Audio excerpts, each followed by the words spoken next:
आता जावेद भैयापाशी आलोय. तसं भैया म्हणलं तर डॉग साठी प्रसिद्ध आहेत कराड एरियामध्ये.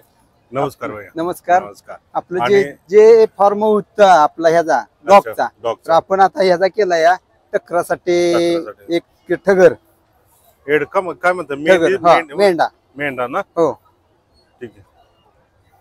आणि हा पण मेंढाच आहे. हा आता का नाही 6 महिन्याचा आहे. 6 महिन्याचा. नवीन पिल्लू घेतले या तयार करायसाठी. मग 1.5 वर्षाचा आहे. त्याच्यात खासियत वगैरे काय असं काय? त्याच्यात खासियत म्हणजे हे टकरांसाठीच चालतो. ओके. त्याचे फाईट होतात वगैरे असे टकरांचं. परत आपल्या घरी सांभाळा होतो या त्याच्यासाठीच आहे. झुंजसाठी असतो. झुंज करण्यासाठी. हो कोल्हापूर लिपाणीकडे झुंज कोल्हापूर मधनं घेतला या आणि लिपाणीतनं घेतलाय आपण. काय प्राइस आता हे जातात मस्त 40-50 कडे. बक्षीस वगैरे असते ना त्याचं. आता नवीन पिल्लू तयार करायचं चाललंय आपण आपल्यासाठी. हो हिची काढलेली ती शेंग म्हणजे उपटायला लागते ती काढायला लागते. ती पारखी असली काही होते ती अशी उपटले परत अशी हो अशी तयार होतात शिंग. आपण फक्त ते म्हणजे ते अंगणवाडीच्या पुस्तकातच बघितलेलं एडका म्हणून. आता आपल्या भागात पहिल्यांदाच आणलाय आपण. आपल्या इकडे चालत नाही. कोल्हापूरकडे प्रसिद्ध आहे. कोल्हापूर कर्नाटक तिकडे जास्त आहे.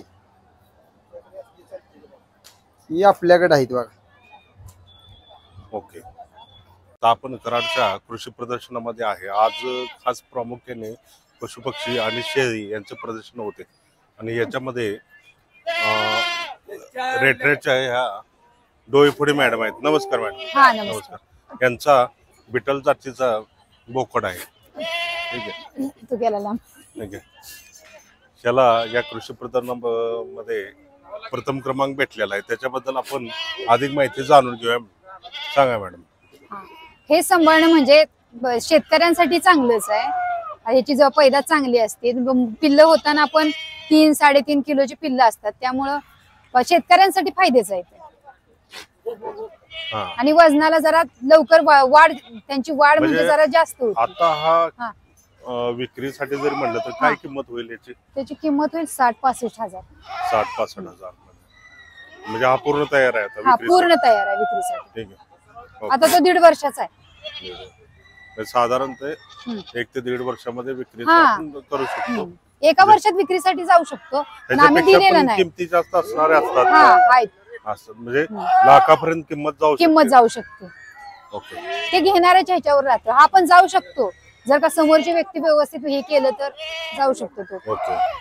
आणि शेतकऱ्यांसाठी काय सांगा? शेतकऱ्यांसाठी शेळी पालन हे सगळ्यात चांगलं उत्तमच आहे. ओके. हा आणि बिटेल सांभाळणं जरा जास्तच आहे.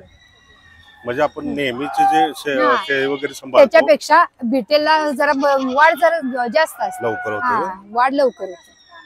म्हणजे खास साजा प्रामुख्याने माणसासाठी केला जातो. हा आणि म्हणजे उत्पादनासाठी आणि शेळीला दूध वगैरे पण चांगलं असतं. पिल्लांची वाढ जरा लवकर होते. आपल्या साध्याचं जरा वाढीला जरा कमी असतं हे जरा जास्त वाढतं.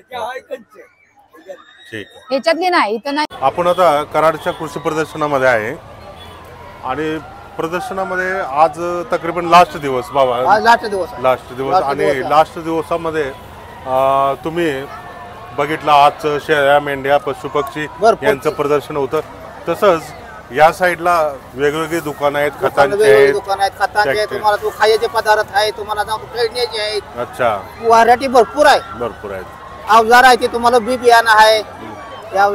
शेतकऱ्यांसाठी उपयुक्त आहे शेतकऱ्यांचे भरपूर उपयोग. म्हणजे असं प्रदर्शन हमेशा यावं कराडलं आणि वेगवेगळ्या भागात अजून प्रदर्शन असली त्यामुळे लहान लांबची लोक येतात. शेतकऱ्यांना माहिती पडतंय की काय ह्याच्यामध्ये काय काय आहे काय काय नाही माहिती पडतंय. घेऊन जातात. आवडतंय.